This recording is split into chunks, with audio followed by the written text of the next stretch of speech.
whatever this is, quasi-debate from 4 years ago. So Sam Harris has not evolved beyond this question in 4 years. He's still saying the exact same gibberish in response to this very self-evident point. Now I'm saying self-evident in colloquial sense, not in a deep epistemic sense, just kind of in a on the face value. I mean, there shouldn't be much debate about the fact that you can't derive an ought from an is, right? How would you get normativity out of the fact that things are a certain way on the atheist materialist paradigm? And of course, this is the argument that goes back to David Hume and kind of gets into his distinction between relations of ideas and matters of fact. And when you start getting into the moral domain and saying that this event or this action should have happened or should not have happened, or we ought to do this, we ought not to do that, that is an illicit derivation from the objective state of affairs. So just because something is a certain way, you are unjustified in saying, oh, but it ought to be this way. The Christians are all evil for doing blah, blah, blah. Oh, really? Evil for doing blah, blah, blah. Now, you as an atheist materialist believe that everything just is, just matter and motion, it just is. But now you're going to tell me about morally binding rights and wrongs. There is no right and wrong if everything just is. That was David Hume's point centuries ago as an atheist skeptic. Keep that in mind. Now, maybe it ought to be that way. But the point is that you're going to have to give an account for deriving, logically speaking, the ought from an is. So David Hume is not interested in completely obliterating the ideas of moral obligations. He just doesn't think that you can epistemically justify them.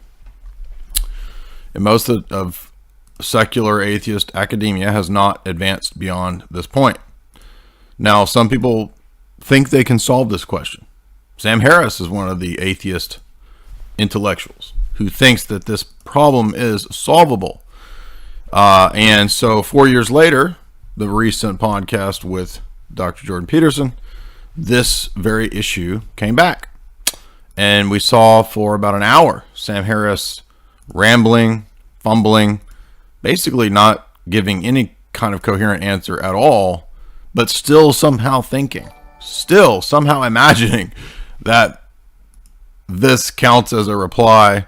And what did he say? If I could get to a point of raw, uninterpreted sense data with no connecting beliefs or ideas, just raw, immediate sense data. Although, again, we know from Sellers and the myth of the given, this is a complete fantasy.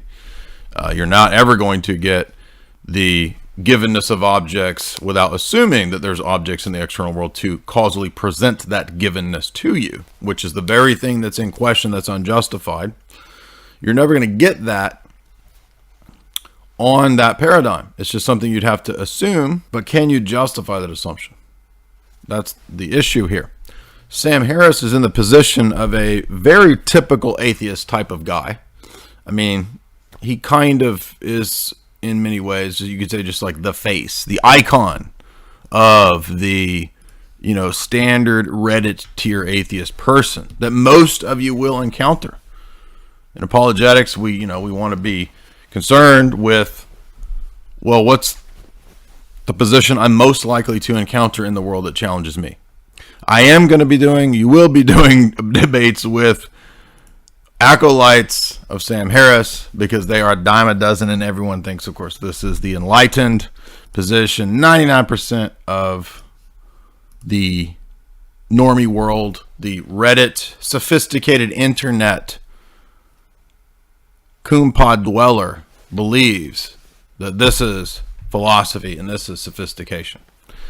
So that's why we want to use him in this kind of a discussion as a great example, a launch pad for you to understand this approach, this form of argumentation, this form of reasoning. A lot of the atheists are under the impression that this is all made up word salad. No, I assure you that X is a necessary condition of Y, Y therefore X is a valid form of argumentation. That's not word salad, and that's the a form of a transcendental argument. More concerns me, and it is the area we've disagreed about in the past, which is the status of things like values and claims of right and wrong and good and evil, the ethics in the natural order.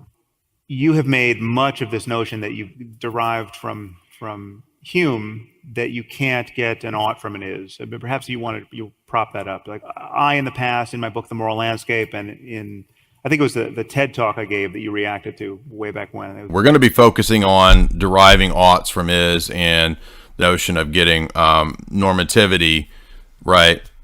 And how that doesn't work for what he's trying to do. But there's other arenas that we could go down, right? We could critique other things. We could go in the direction of saying that he is claiming that there's facts in the external world. Okay, what does it mean to say that there's facts in an external world, right? So I don't think he's even aware of the many, many things that would be presupposed in just that kind of a sentence. We could go into talking about causal relations that are assumed, that there's a knower who can know a meaningful fact, that there's an external world, that those facts have identity over time as existing objects distinct from other objects, that there is a space-time realm by which you derive facts, that the proposition there are facts has meaning, that language and symbol has meaning, that meaning exists over time, that meaning can be conveyed from one mind to another mind. All of those things, which have not been demonstrated, are assumed in a single sentence and more. Now, this guy doesn't know that, and that's the point that we keep hammering home, is that he's oblivious to all of the things that's being assumed: induction, deduction, logic, words, meaning, concepts, right? All these things that you hear me constantly talking about. All of those things, not one of those things, all of those things go together for the world to exist in a way. It's like a fine-tuning version of tag is what I'm doing here, where the fine-tuning argument, it's not just matter and space and oxygen that's fine-tuned. I'm making a tag fine-tuned argument that the elements of preconditions are also all fine-tuned and they all go together. You wouldn't have concepts without a conceptual realm. You wouldn't have knowledge without a knower. It's a knower on an atheist materialist account. Purpose, causation, all of these things, values. Here, of course, Harris is trying to rescue a devastating critique. We can set aside all of these metaphysical points and epistemic points that I've listed, and what we're going to do tonight is pick a simple one, getting an ought from an is. Values, ethics, everybody loves that. That's an easy thing to go to. Everybody's a social justice warrior on the internet. Virtue signaling, pointing out how good they are. What is good? How do you justify your ethical claims? Especially if you're an atheist materialist, agnostic, etc. There's no good. What are you talking about? That's just subjective preferences. Okay, you can't get any kind of ought from subjective. Who are you to tell me what to do, man? Mind your own business, dude. Truth is just truth for you, man. It's whatever's whatever, bro. Right? This kind of a thing. And yet then suddenly we're told how we've got to be moral and ethical, and you've got to obey this, social whatever. But on what basis are any of these things evil or good? For you to tell me something is evil, you've got to tell me and give an account for the good. So let's listen. And everybody's always saying, how can you make tag simpler? You get too philosophical. We're going to pick something that hopefully is a simpler approach and thing to pinpoint. Okay, you're looking for easy things to pinpoint in an atheist materialist paradigm.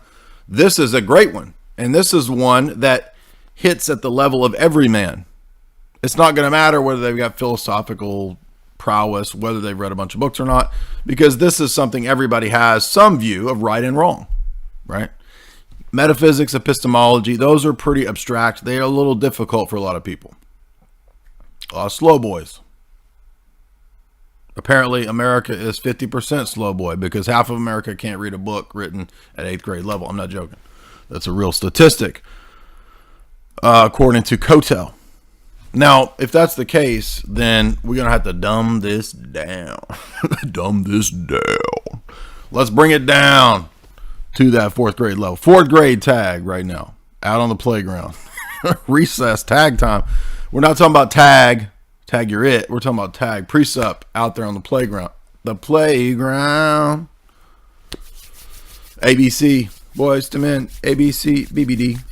How are we going to focus in, pinpoint on something to critique? That's what you're going to have to do, right? So if you're discussing with your atheist friend, your atheist buddy, and he's giving his position, his moral, the Christians are all evil for doing blah, blah, blah. We're not following David. A lot of the slow boys think he follows David Hume because he quotes him.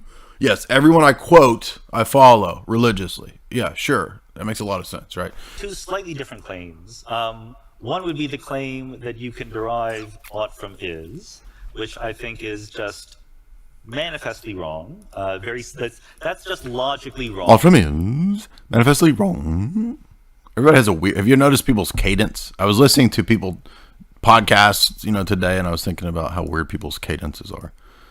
And this guy, he goes, the end of his sentence has a high.